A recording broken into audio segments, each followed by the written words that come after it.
तो minimum energy जो किसी इलेक्ट्रॉन को रिक्वायर्ड होती है,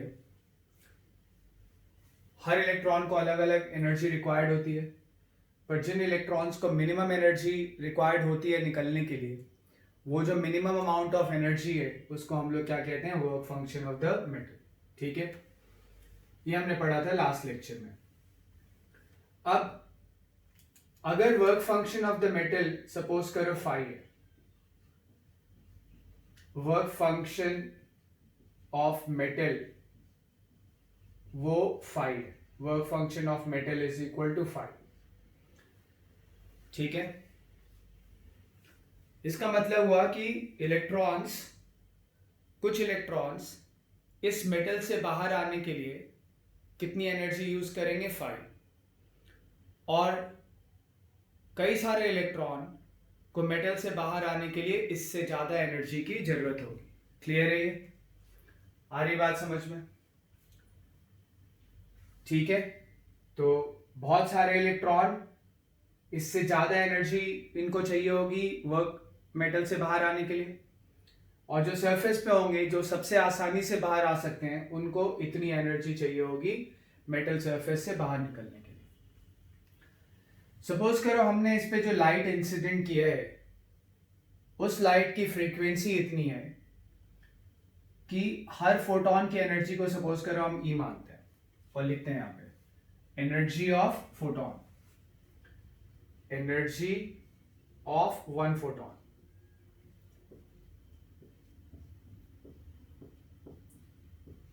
energy of one photon E is equal to H nu होगा। Energy of one photon E is equal to H nu होगा, जहां पे न्यू क्या है, न्यू है frequency of the light incident on the metal surface, frequency of the light incident on the metal surface. हम मान के चलेंगे कि मोनोक्रोमेटिक लाइट इंसिडेंट हुई है।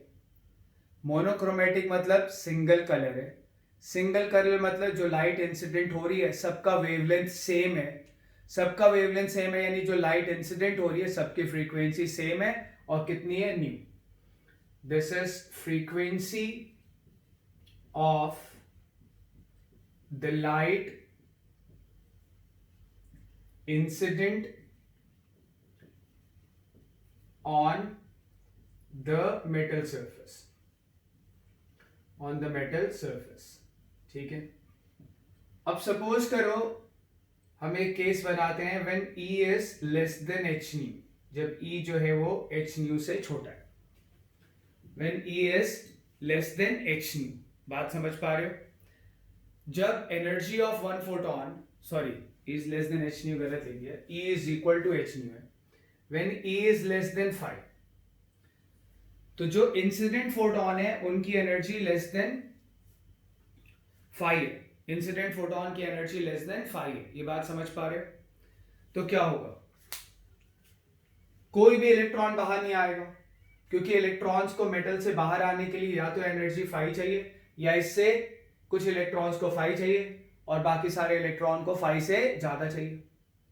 और जो तुम इस पे लाइट इंसिडेंट कर रहे हो उसके हर फोटोन की एनर्जी कितनी है, एच न्यू, और ई क्या है, 5 से कम, यानी वर्क फंक्शन से कम, यानी कोई भी इलेक्ट्रॉन बाहर नहीं आ पाएगा। No electron will be ejected from the metal, no electron will be ejected from metal। क्यों नहीं भाई? क्योंकि कम से कम कितनी एनर्जी चाहिए मेटल से बाहर निकलने के लिए, वर्क फंक्शन 5 के बराबर। कम से कम कितनी एनर्जी चाहिए मेटल से बाहर निकलने के लिए, वर्क फंक्शन के बराबर। और हम जो एनर्जी इंसिडेंट करा रहे हैं, जो हम लाइट इंसिडेंट करा रहे हैं, उस लाइट की फ्रीक्वेंसी न्यू है, और उस जो लाइट हमने इंसिडेंट कराया है उसमें हर फोटोन की एनर्जी कितनी है, एच न्यू, हर फोटोन की एनर्जी कितनी है, एच न्यू।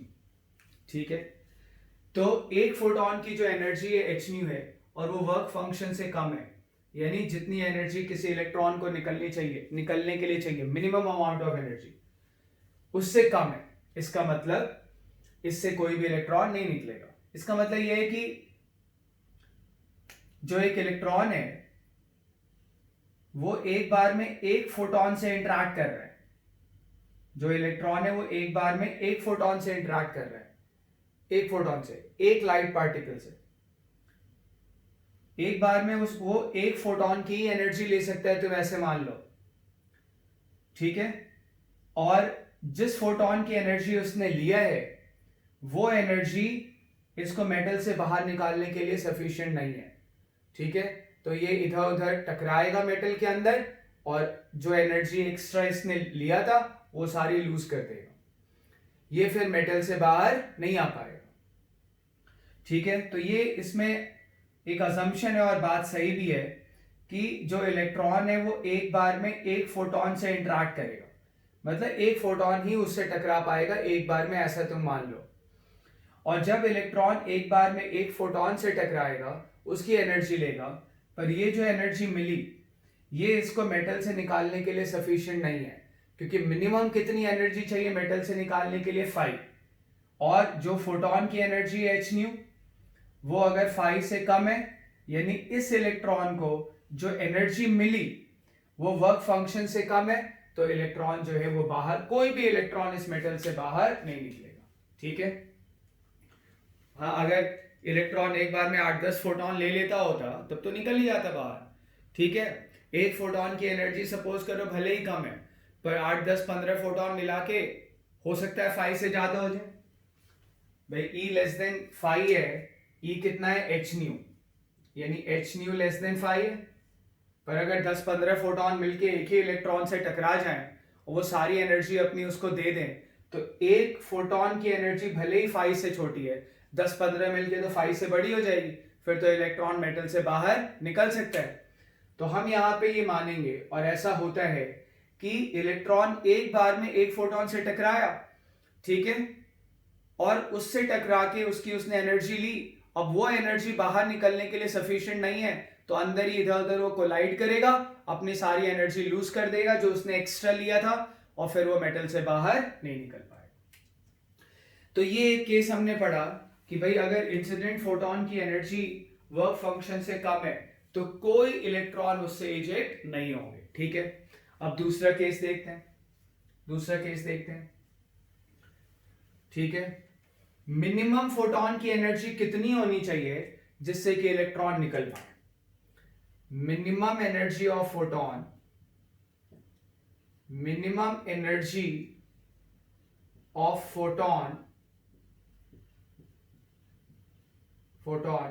photons required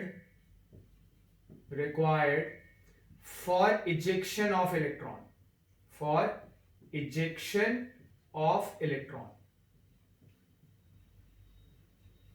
हम जरा इसको निकालें। मान लो जो लाइट इंसिडेंट हो रही है, ठीक है, उसकी फ्रीक्वेंसी न्यू नॉट है, let frequency of incident light is nu naught,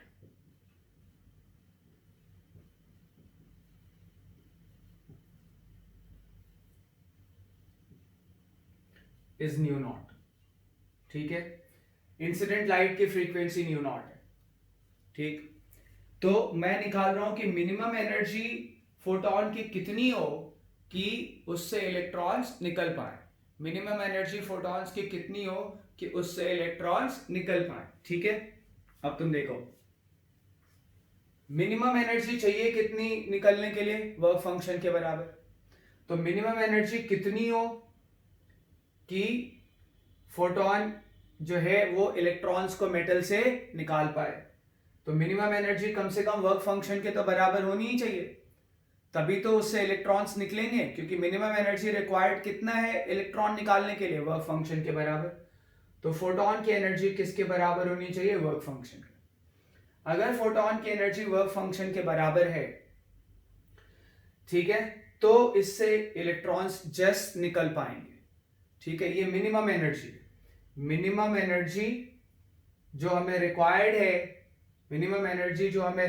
है, फोटोन की मिनिमम एनर्जी जो रिक्वायर्ड है इलेक्ट्रॉन निकालने के लिए, वो कम से कम किसके बराबर होनी चाहिए? वर्क फंक्शन के बराबर, ठीक है। अब तुम देखो यहां पे ई मिनिमम होना चाहिए वर्क फंक्शन के बराबर, ठीक है। और जब हम मिनिमम एनर्जी वाला फोटोन की बात कर रहे हैं जिससे कि इलेक्ट्रॉन निकल पाए मेटल से, तो मैंने फ्रीक्वेंसी को क्या माना है, nu not.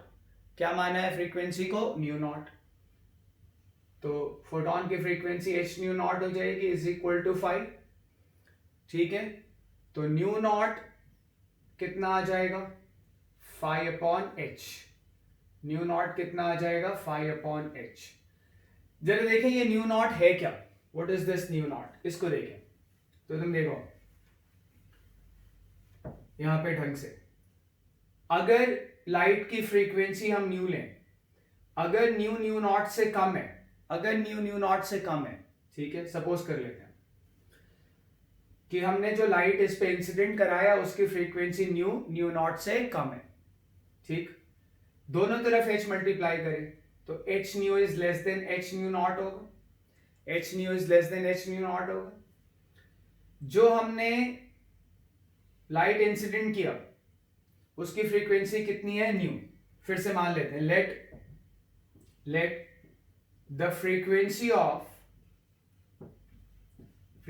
Of light incident is new such that new is less than new not।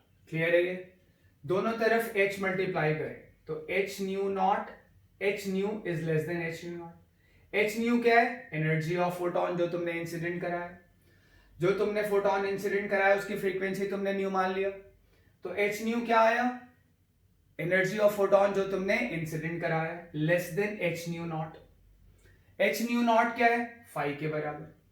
h new not क्या है, 5 के बराबर, ठीक है। तो इसका मतलब E लेस देन 5 आ गया, इसका मतलब E लेस देन 5 आ गया, और E लेस देन 5 आ गया तो कोई फोटो इलेक्ट्रॉन इजेक्ट नहीं होंगे, no photo electrons will get ejected,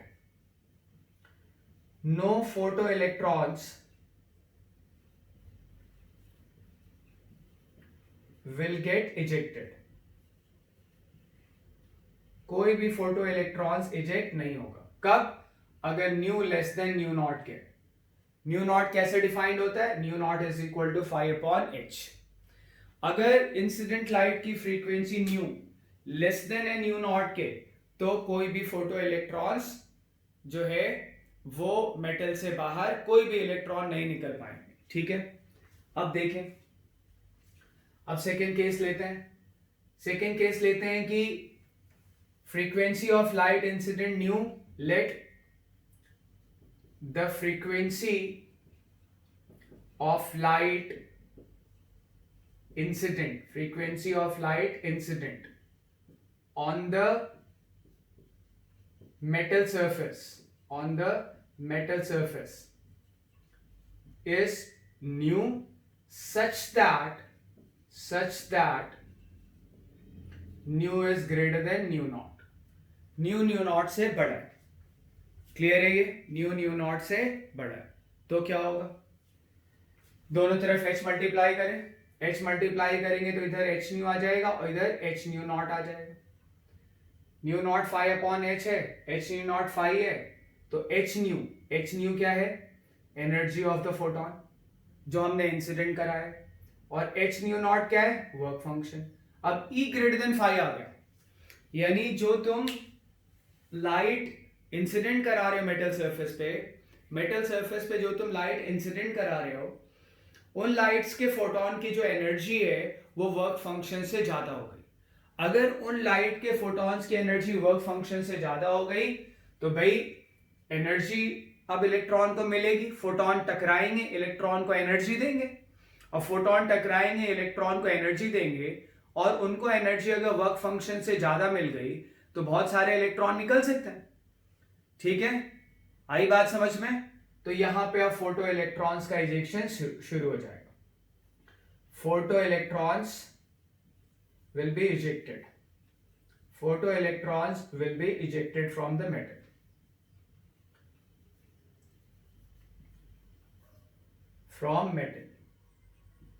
ठीक है। तो अब यहां पे तुम देख लो, कि न्यू नॉट क्या है।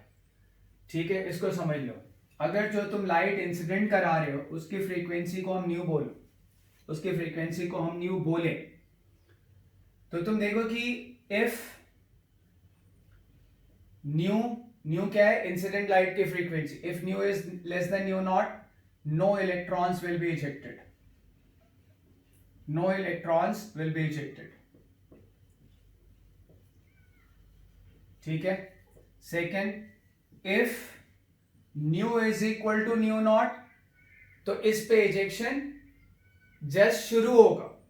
ठीक है, न्यू नॉट पे इजेक्शन जस्ट शुरू होगा, बताया था अभी।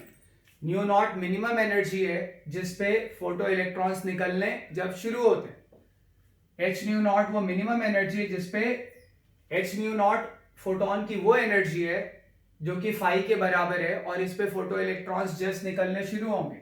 If nu is equal to nu naught, then ejection will just start, then ejection of electrons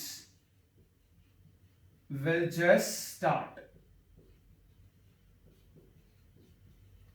ठीक है, और अगर new frequency new greater than nu naught है, then electrons will get ejected, electrons will get ejected।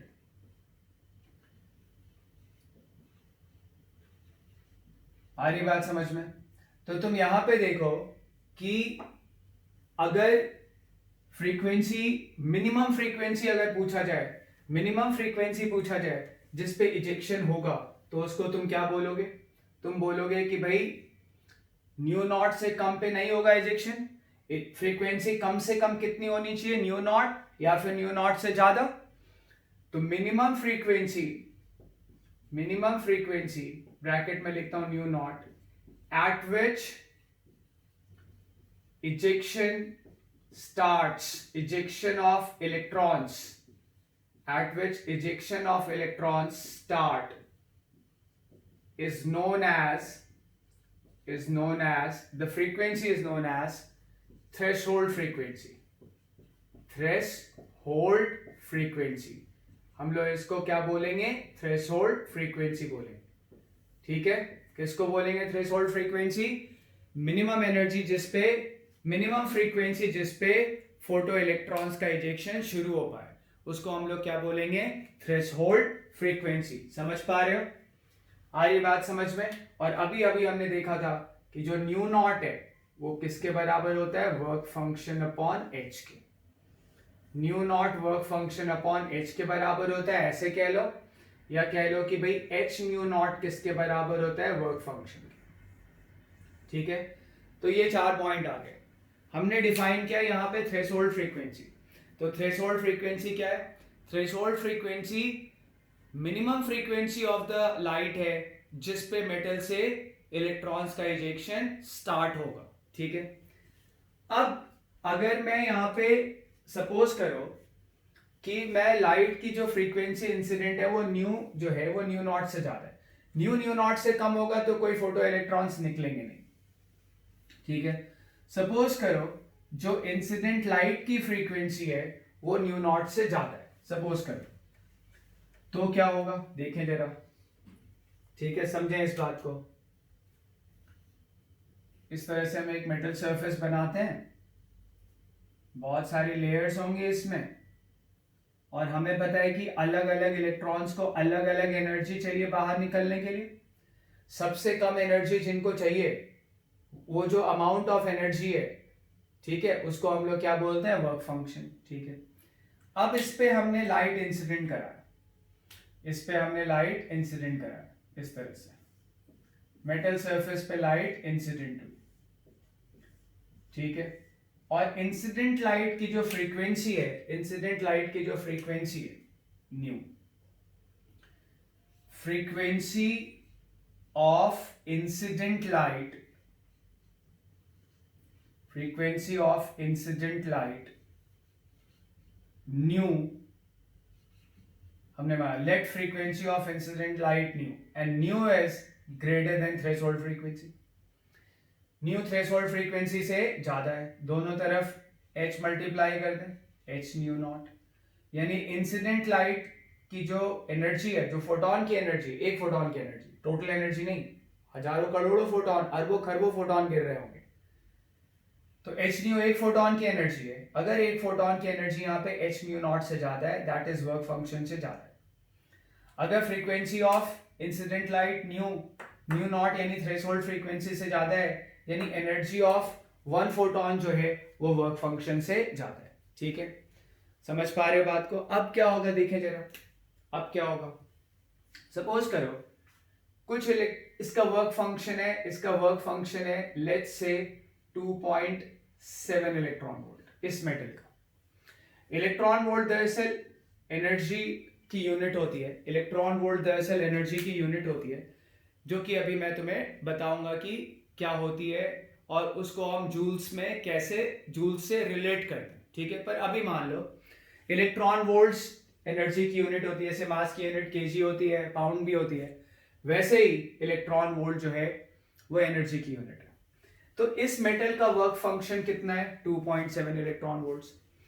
अगर इस metal का work function 2.7 electron volts है, ठीक है, यानी अब जो मैं इस पे लाइट इंसिडेंट करा रहा हूं, सपोज करो जो मैं लाइट इंसिडेंट करा रहा हूं उसकी एनर्जी मान लेते हैं 3.8 इलेक्ट्रॉन वोल्ट्स। उसकी एनर्जी जो हम लाइट इंसिडेंट करा रहे हैं वो 5 से ज्यादा है, उसकी एनर्जी 5 से ज्यादा है फोटॉन्स की, और वो एनर्जी है कितनी? 3.8 इलेक्ट्रॉन वोल्ट्स।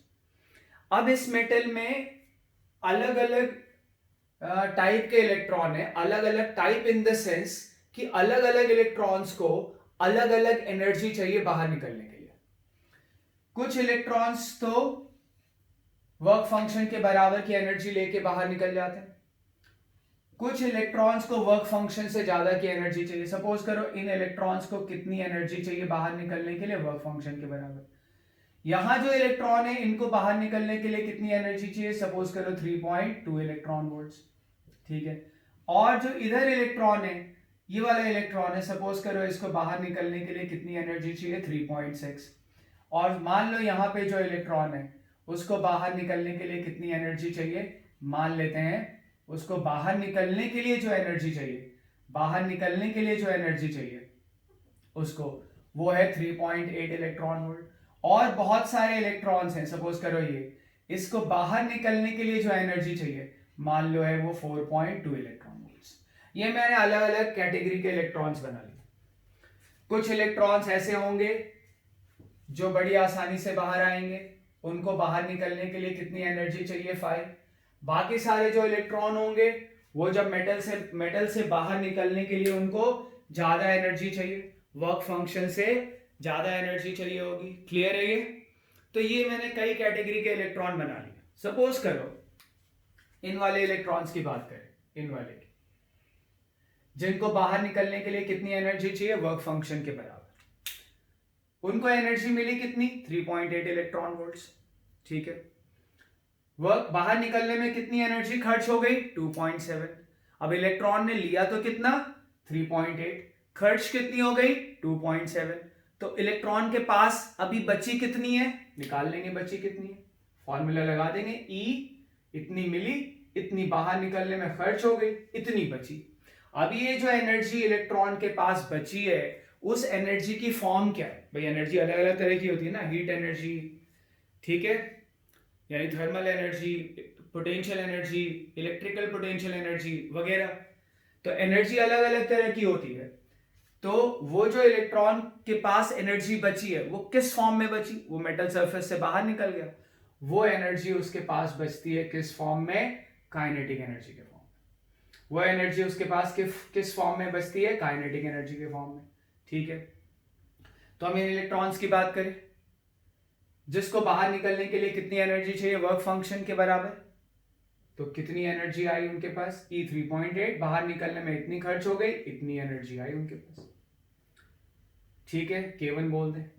सेकेंड कैटेगरी, जिनको कितना चाहिए? 3.2 इलेक्ट्रॉन वोल्ट, वो बाहर निकलेंगे, बाहर निकल जाएंगे, क्योंकि फोटोन उनको कितनी एनर्जी दे रहा है? 3.8। बाहर निकलने में कितना खर्च हो रहा है? 3.2। तो रिमेनिंग कितना बचा? 3.8 minus 3.2 that is 0.6 electron volts.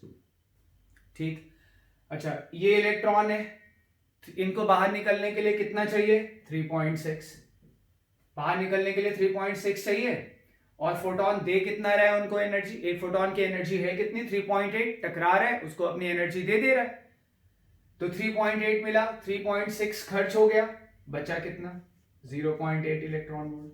वो बची हुई एनर्जी किस फॉर्म में होगी, काइनेटिक एनर्जी के फॉर्म में।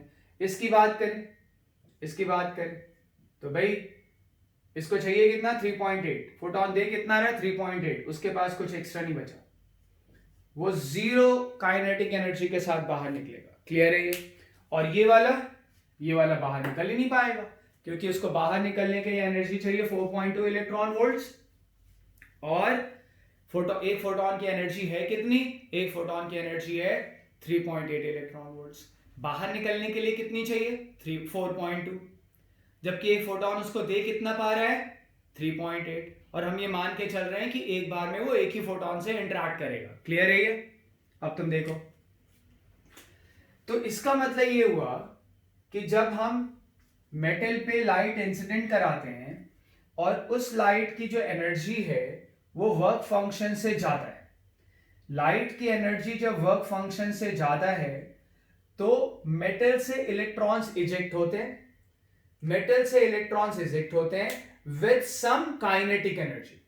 मेटल से अलग अलग टाइप के इलेक्ट्रॉन है, टाइप मैंने बताया था, इलेक्ट्रॉन तो एक ही तरह का होता है, पर टाइप से मतलब है कि अलग अलग टाइप के इलेक्ट्रॉन है, मतलब अलग अलग इलेक्ट्रॉन्स को अलग अलग एनर्जी चाहिए बाहर निकलने के लिए। ठीक है, तो जब हम मेटल पे लाइट इंसिडेंट कराते हैं और उन लाइट्स की जो एनर्जी है अगर वो वर्क फंक्शन से ज्यादा है, समझ पा रहे हो इस बात को, तो क्या होगा, मेटल से इलेक्ट्रॉन निकलेंगे विद सम काइनेटिक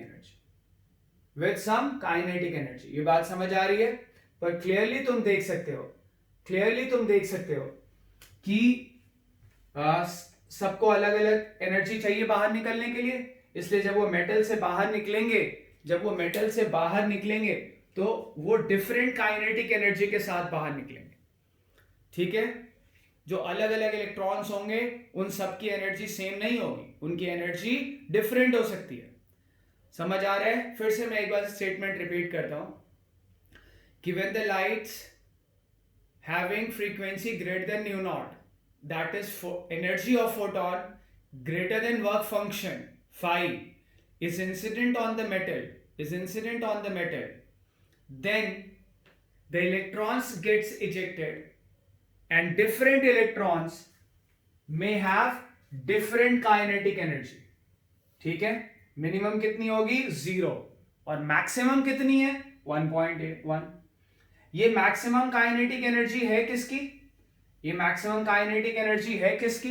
किन इलेक्ट्रॉन्स की है, ये मैक्सिमम काइनेटिक एनर्जी किन इलेक्ट्रॉन्स की है, उन इलेक्ट्रॉन्स की जो मेटल से निकलने में सबसे कम एनर्जी रिक्वायर करते हैं, उन इलेक्ट्रॉन्स की जिनको मेटल से बाहर निकलने के लिए कितनी एनर्जी चाहिए फाई के बराबर। ठीक है, अब तुम चाहो तो एक स्टेटमेंट लिख लो, हेडिंग डालना Einstein's equation for photoelectric effect, Einstein's theory of photoelectric effect. तो Einstein's theory of photoelectric effect क्या है, लिखना जरा। when the light is incident on the metal such that the frequency of the light is greater than the threshold frequency, that is energy of photon is greater than the work function, then electrons gets ejected from the metal,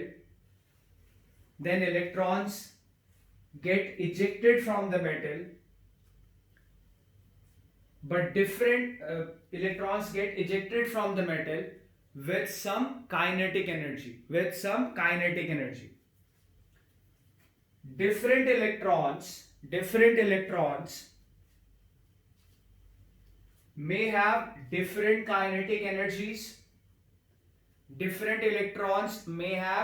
different kinetic energies, ठीक है, the minimum kinetic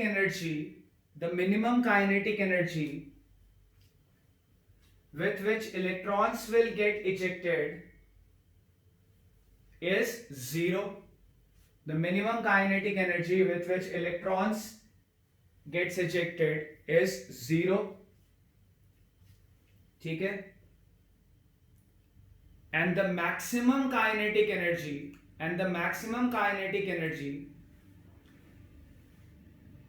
with which electrons get ejected are basically those electrons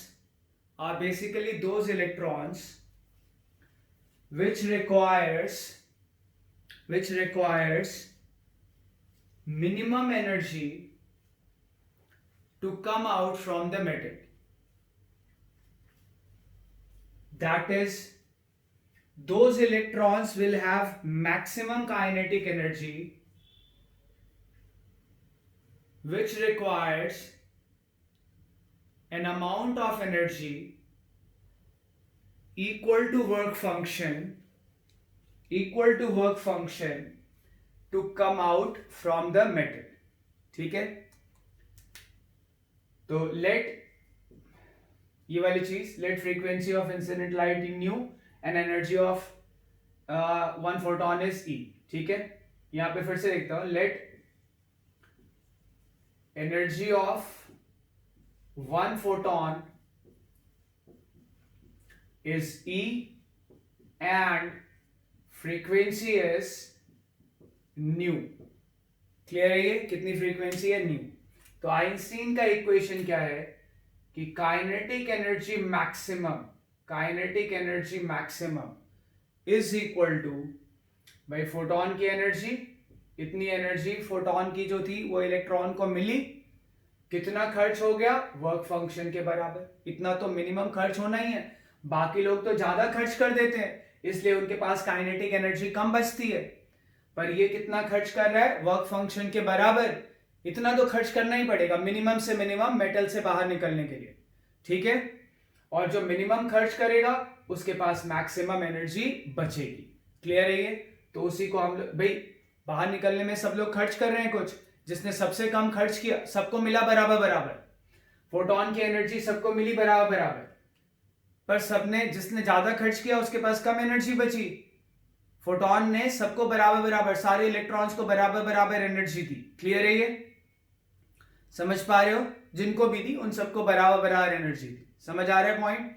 सबको energy बराबर मिली, लेकिन कुछ ने कम खर्च किया, कुछ ने सबसे कम खर्च किया, कुछ ने ज्यादा खर्च किया. जिसने ज्यादा खर्च किया उसके पास एनर्जी कम बची, जिसने सबसे कम खर्च किया होगा उसके पास सबसे ज्यादा बची होगी. तो सबसे कम खर्च कितना होता है? 5.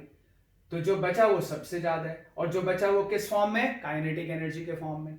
तो काइनेटिक एनर्जी मैक्स, यानी maximum kinetic energy with which electrons get ejected is K max is equal to E minus 5. ठीक है, with which electrons gets ejected is K max is equal to E minus 5. जो तुम लिख रहे थे ना उसमें आगे स्टेटमेंट में लिख लेना. The maximum kinetic energy with which electrons can get ejected is given by this. K max is equal to E minus 5. आ रही बात समझ में? तो इसको ऐसे भी लिख सकते हैं, K max is equal to E. E क्या है? Energy of 1 photon, that is h nu. Phi क्या है? Work function. ठीक है, ऐसे लिख दिया. हम इसको ऐसे भी लिख सकते हैं, K max is equal to h nu minus work function. What is work function? h nu naught. New not क्या होता है? थ्रेशोल्ड फ्रीक्वेंसी, अभी बताया था. तो K max क्या आ जाएगा? K max आ जाएगा h nu minus nu naught. K max आ जाएगा h nu minus nu naught. ये बात समझ पा रहे हो रहा है पॉइंट क्लियर? तो ये मैक्सिमम काइनेटिक एनर्जी होगी जिससे इलेक्ट्रॉन कोई इजेक्ट हो सकता है. बाकी सारे इलेक्ट्रॉन्स जो इजेक्ट होंगे उनकी एनर्जी या तो इतनी होगी या फिर इससे कम होगी. ठीक है, तो यही है Einstein's equation for photo electric effect. K max is equal to E minus 5. ठीक, ये जहां पे न्यू नॉट क्या है, एच क्या है, प्लैंक्स कांस्टेंट, और न्यू नॉट क्या है, थ्रेशोल्ड फ्रीक्वेंसी। थ्रेशोल्ड फ्रीक्वेंसी क्या होती है, थ्रेशोल्ड फ्रीक्वेंसी होती है मिनिमम फ्रीक्वेंसी जिसपे फोटो इलेक्ट्रॉन का इमिशन शुरू हो पाए, मिनिमम फ्रीक्वेंसी जिसपे फोटो इलेक्ट्रॉन्स का इमिशन शुरू हो पाए। आ रही बात समझ में? और अब हम ग्राफ वगैरह ड्रॉ करेंगे, पर उससे पहले मैं जरा तुम्हें जो यूनिट ऑफ एनर्जी है इलेक्ट्रॉन वोल्ट वो एक्सप्लेन करूंगा अगले वीडियो लेक्चर में, ठीक है?